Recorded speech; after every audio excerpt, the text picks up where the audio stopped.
Bienvenidos a la primera parte de la clase del tema de funciones de segundo año.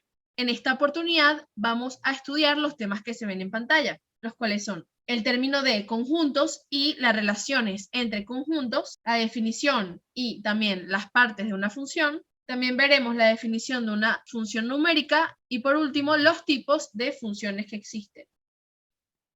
De esta manera comenzamos con la definición de conjunto. ¿Por qué estamos explicando primero la definición de conjuntos? Bueno, esto ya lo entenderemos más adelante, pero para poder explicar la definición del tema que nos compete, que es el tema de funciones, debemos aclarar primero qué es un conjunto. Un conjunto es una agrupación de elementos que generalmente se representa con letras mayúsculas, como se observa en el dibujo. Aquí observamos que este conjunto se está representando por la letra mayúscula A. Esta agrupación de cosas, de elementos, pueden ser agrupación de animales, personas, números, puede ser cualquier cosa que se esté agrupando, ¿no? Y generalmente, como ya hemos dicho, se representan con letras mayúsculas y además se identifican de manera gráfica por óvalos. Y estos óvalos encierran a los elementos del conjunto.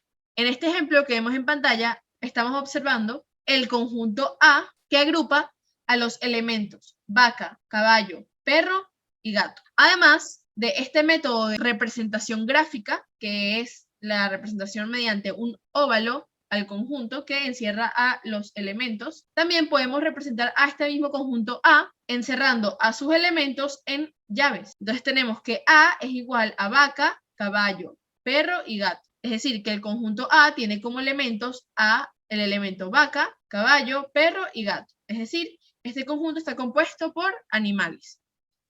Luego tenemos las relaciones entre conjuntos. Debemos saber que una relación entre un conjunto A y un conjunto B, llámese el conjunto de la izquierda como conjunto de partida y conjunto B, en este caso, conjunto de la derecha, es el conjunto de llegada. Como también podemos observar esta característica, ya que las flechas que indican la relación entre cada elemento van desde el conjunto de partida hasta el conjunto de llegada. Aquí vemos el final de cada flecha, del lado del conjunto de llegada, que es el conjunto B en este caso. Entonces, retomemos. Las relaciones entre conjuntos son relaciones entre los elementos del conjunto de partida A con los elementos del conjunto de llegada B. Y estas relaciones se pueden representar mediante el uso de diagramas sagitales y mediante el uso de pares ordenados. ¿Okay? Por el lado de diagramas sagitales, es la representación de cada conjunto como unos óvalos y dentro de estos óvalos se encuentran los elementos de cada conjunto respectivamente. Entonces, los elementos o la relación entre los elementos de estos conjuntos se están relacionando mediante flechas. Aquí lo estamos observando. Entonces, el diagrama sagital está compuesto por los conjuntos que están representados por óvalos. Dentro de los óvalos están los elementos de cada conjunto y la relación entre cada elemento de los conjuntos se expresa con unas flechitas que van desde el elemento o el conjunto de partida hasta el conjunto de llegada. Además, es importante saber la razón por la que se relacionan ambos conjuntos. En este caso, estamos viendo que la razón es que cada elemento del conjunto de partida tiene su color correspondiente en el conjunto de llegada. Podemos decir pera es de color verde, fresa es de color rojo y así sucesivamente. Esta razón, esta palabra o esta frase es de color, es la condición por la que los elementos del conjunto A se relacionan con los elementos del conjunto B. Luego tenemos también los pares ordenados que ya hemos mencionado. Estos pares ordenados consisten en colocar entre paréntesis primero el elemento del conjunto de partida y posteriormente el elemento del conjunto de llegada. Como vemos en este ejemplo, tenemos que R de relación es igual a, abrimos llave, porque aquí estamos representando la relación entre los dos conjuntos, ¿sí? Y aquí, entre paréntesis, vamos a representar la relación individual entre cada elemento. Entonces, abrimos llave, entre paréntesis, relacionamos un elemento del conjunto de partida con un elemento del conjunto de llegada.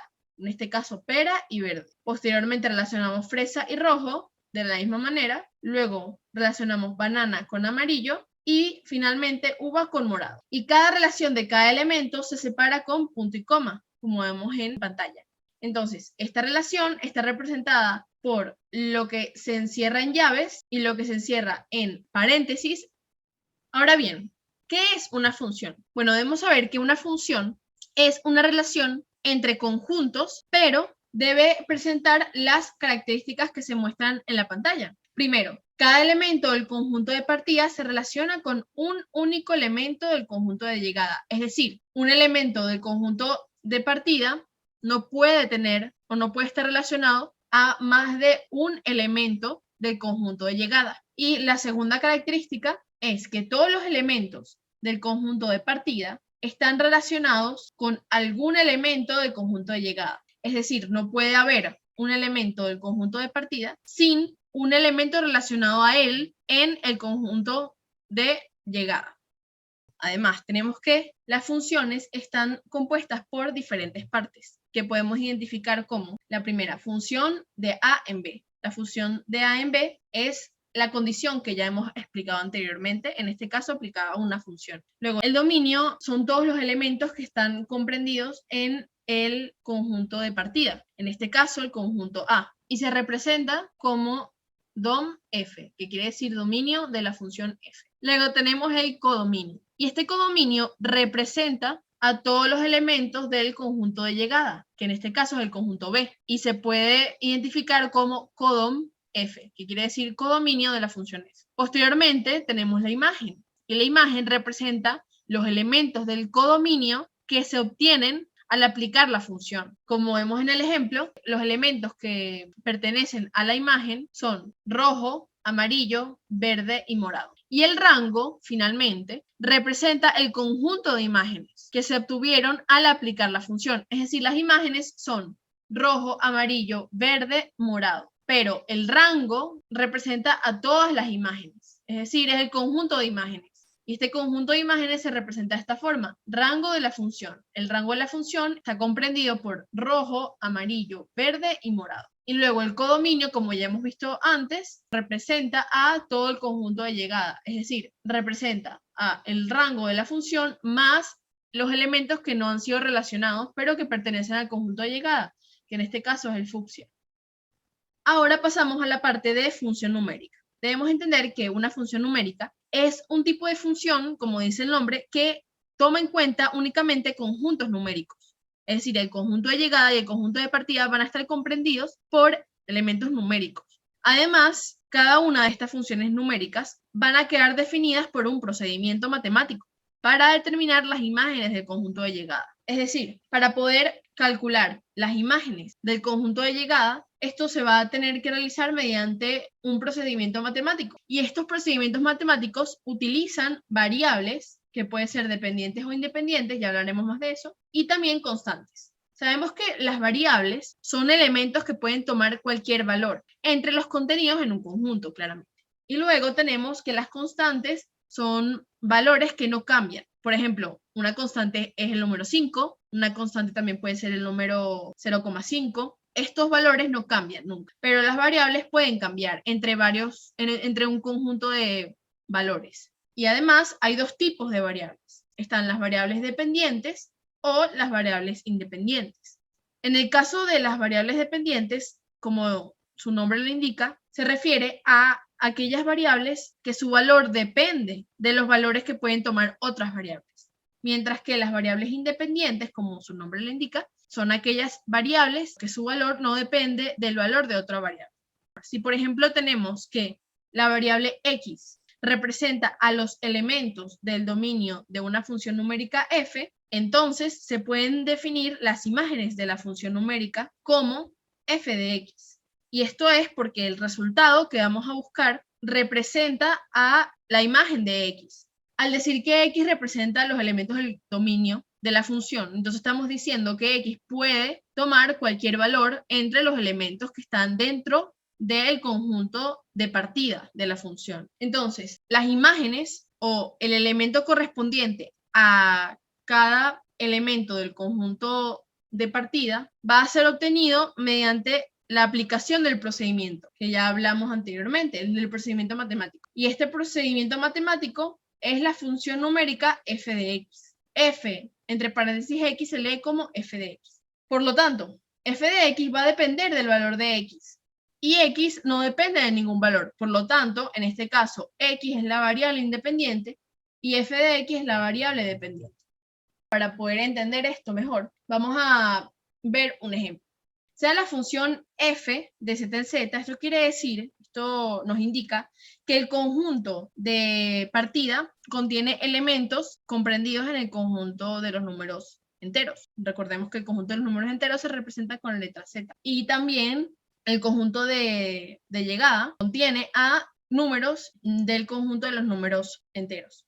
Sea la función f tal que f de x es igual a 2x más 1, este es el procedimiento matemático 2x más 1, y f de x, recordemos que cada imagen, en este caso, va a depender del valor de x, y el valor de x es cada elemento de nuestro dominio. Entonces, haya las imágenes de los primeros 5 múltiplos positivos de 3. Entonces, aquí nos están diciendo que debemos hallar cada f de x para los primeros 5 múltiplos positivos de 3 y los primeros 5 múltiplos de 3 van a conformar nuestro dominio, el dominio de la función, es decir, los elementos conjunto de partida. Sabemos que los primeros 5 múltiplos de 3 los podemos hallar mediante la multiplicación de 3 por 1, 3 por 2, 3 por 3, 3 por 4 y 3 por 5. 3 por 1 es 3, 3 por 2 es 6, 3 por 3 es 9, 3 por 4 12 y 3 por 5 15. Luego, como nos piden hallar las imágenes de los primeros 5 múltiplos positivos de 3, es decir, de nuestro dominio, debemos aplicar esta relación matemática, este procedimiento, para poder hallar a nuestras imágenes, que recordemos que las imágenes vienen representadas por f de x. Entonces aplicamos este procedimiento para cada valor de x, es decir, para cada elemento de nuestro dominio. Comenzamos entonces. F de 3 es igual a 2 por 3 más 1. 2 por 3 es 6, más 1 es igual a 7.